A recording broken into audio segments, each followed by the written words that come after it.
ओम गम गणपते नमः। ओम सरस्वते नमः। हरिशरणम राधे राधे। माँ शारदा की प्रेरणा स्वयं सहाय कार्तिक महात्म्य का लिखूं यह 20वां अध्याय। कार्तिक मास महात्म्य अध्याय 20। अब राजा पृथु ने पूछा कि हे देवर्षि नारद, इसके बाद युद्ध में क्या हुआ तथा वह दैत्य जलंधर किस प्रकार मारा गया, कृपया मुझे वह कथा सुनाइए।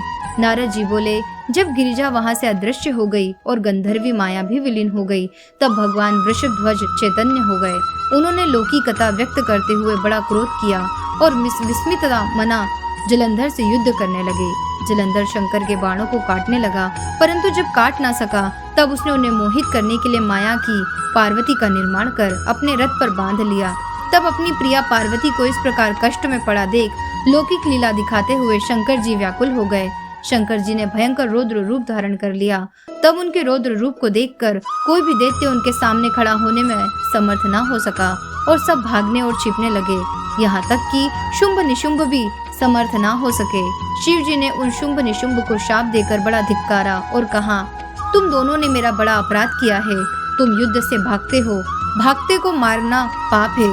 इससे मैं तुम्हें अब नहीं मारूंगा, परंतु गौरी तुमको अवश्य मारेगी। शिव जी के ऐसा कहने पर सागर पुत्र जलंधर क्रोध से अग्नि के समान प्रज्वलित हो उठा। उसने शिव जी पर घोर बाण बरसाकर धरती पर अंधकार कर दिया।